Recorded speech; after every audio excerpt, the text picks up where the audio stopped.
안녕하십니까. 한자는 한글로 표현된 표음 문자이다. 이에 대한 한자의 표음 문자 해례를 이해하기 위한 기본 전제, 기본적으로 알고 있어야 하는 내용이겠지요. 이번에는 한글 자모음 순서의 재배치입니다.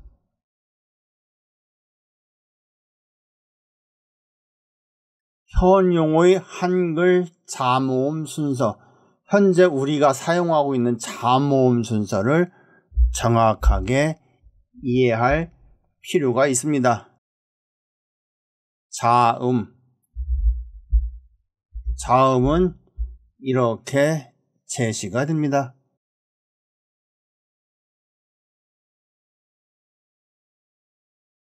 우리가 어법에 두음법칙이라는 게 있지요. 두음법칙 아십니까? 두음법칙. 두음법칙에서 이러한 규칙이 적용이 되죠. 예를 들면 려가 려로 가고 여로 가는 과정입니다.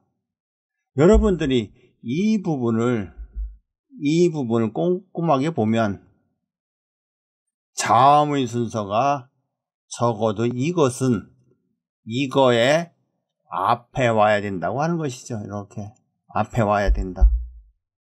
그런데 어떻습니까? 우리는 거꾸로 쓰고 있다고 인식하고 있습니까? 거꾸로 쓰고 있다고? 학습이 무서운 거죠. 답습하는 게 무서운 겁니다. 그런데 표만자 원리에서는 이것이 잘못되어 있다는 것을 인식해야만 표만자 원리를 이해할 수 있다는 것이죠. 따라서 현용의 자모음 순서에서는 규칙성이 없어요. 규칙성이 망가졌고 또한 일관성도 무너졌지요. 예를 들어서 미음 비읍이 있습니다. 시옷 미음 비읍이라면 이렇게 가야 되겠죠. 이렇게 끼리끼리. 그래서 현재 쓰고 있는 자음의 순서에서는 최소한 이 세 가지 법칙이 잘못되고 있다고 하는 것이죠. 그럼 모음을 보겠습니다. 모음의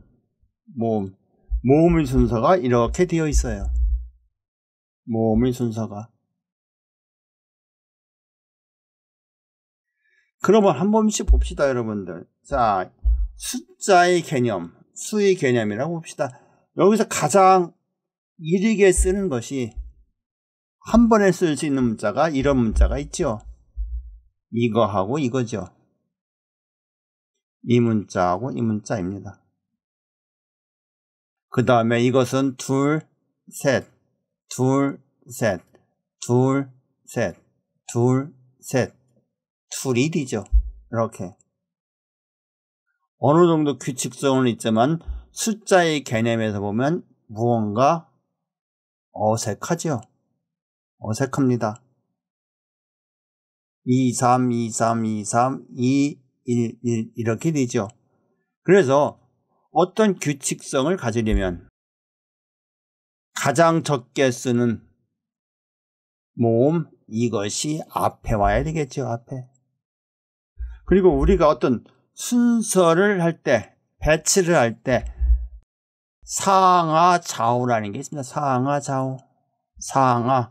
여기서 보면 위로 걷은 거, 아래로 간 거. 맞지요? 그럼 바꿔봅시다. 좌우 상하라는 게 있겠죠. 이걸 말을 바꾸면 이렇겠죠. 그러면 좌라는 것은 여기에 해당이 될 것입니다. 그리고 우가 이렇게 되겠죠. 모음 이걸 기준으로 놓고 봤을 때.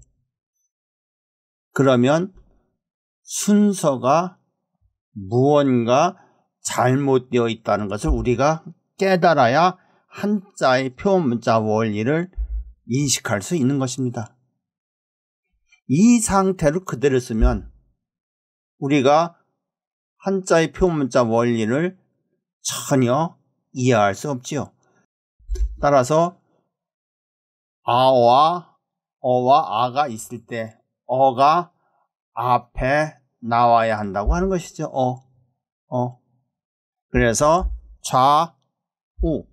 그래서 이 부분이 여기에 와야 되고 이 부분이 여기에 와야 되죠. 결국은 인간이 가장 기본적인 방향 감각을 망가뜨리고 있는 것이죠. 그래서 현재 쓰고 있는 한글의 자모음 순서는 엉망이다, 이런 뜻이에요. 엉망이다. 우리가 이것을 개선할 필요가 있겠죠. 일획부수 한자에서 제시된 한글의 자모음 순서를 보겠습니다. 일획부수는 이렇게 제시가 되죠. 여기에서 초성을 꺼내보면 이렇게 정렬이 됩니다. 그리고 음절문자의 형태로 도출하면 이렇게 되죠. 초성과 나머지 문자로 분리가 된다고 하는 것이죠. 그리고 한자에서 기본 모음은 우리가 모음에 니을이 들어간 형태라고 하는 것입니다. 그러면 우리가 일단 이렇게 제시해 봅시다. 왜 이렇게 표현되어야 하는가? 즉 일익부수 6개에서 하음을 하고 있다는 것이죠. 가장 먼저 보면 한 일에서 니은이 옵니다. 그리고 뚜를 곤에서 니은이 오죠. 니은. 그리고 난 다음에 초성으로 가게 되면 1에서 이응이 옵니다. 이응. 그리고 곤에서 기역이 오죠. 그리고 주에서 지읒. 그리고 별에서 비읍이 옵니다. 즉, 이 6개의 문자에서 한글의 자음의 순서는 이렇게 쓰라고 축약되어 제시하고 있는 겁니다. 이렇게. 문자가 많지 않으니까 이렇게 함의적으로 표현하고 있는 것이죠. 따라서 이것은 설음이 됩니다. 설음. 그 다음에는 후음. 그 다음에는 아음. 그 다음에는 치음. 그 다음에는 순음이 되죠. 즉 일획부수 한자 6개에서 한글의 자모음 순서는 이렇게 쓰라고 제시하고 있는 것입니다. 이것이 더 낮게 보입니다. 그 다음에 음절로 된 모음의 형태를 보겠습니다. 여기에서 여러분들이 한자에서 기본 모음은 종성의 니을로 들어간 거라고 봐야 됩니다. 따라서 이렇게 정리가 되겠죠. 자, 그러면 이것은 이렇게 표현이 된다고 하는 것이죠. 즉, 이 부분이 이렇게 왔죠. 그리고 이렇게 왔고, 여기에서 이렇게, 결국 여기에서 이렇게 된 거예요.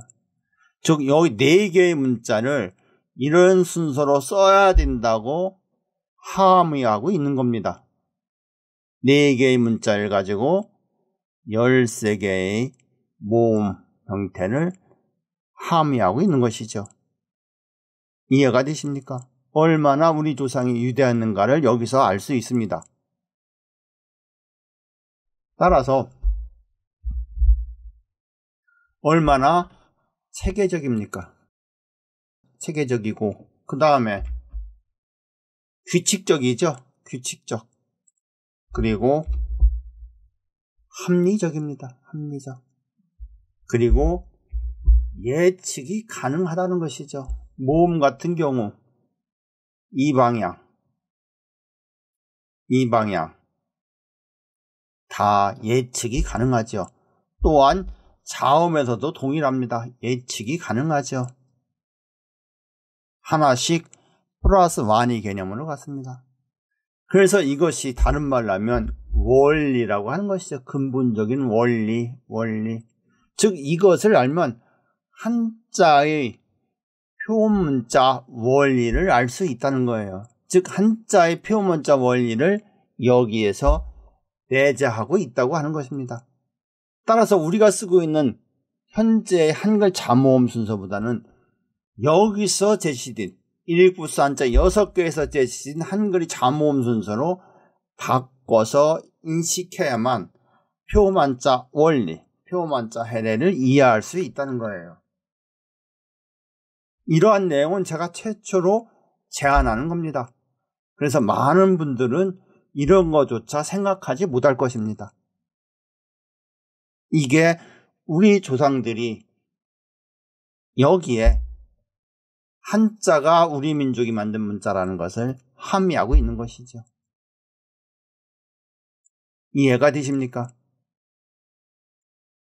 따라서 한글과 한자는 같은 자모음 순서를 배려해서 병용해야 되겠죠. 따라서 한자는 한글로 표현된 표문자이며 궁극적으로 표문자가 됐을 때 이 문자를 하사하는 것이죠. 우리 문자를 만들자. 끝까지 들어줘서 대단히 감사합니다.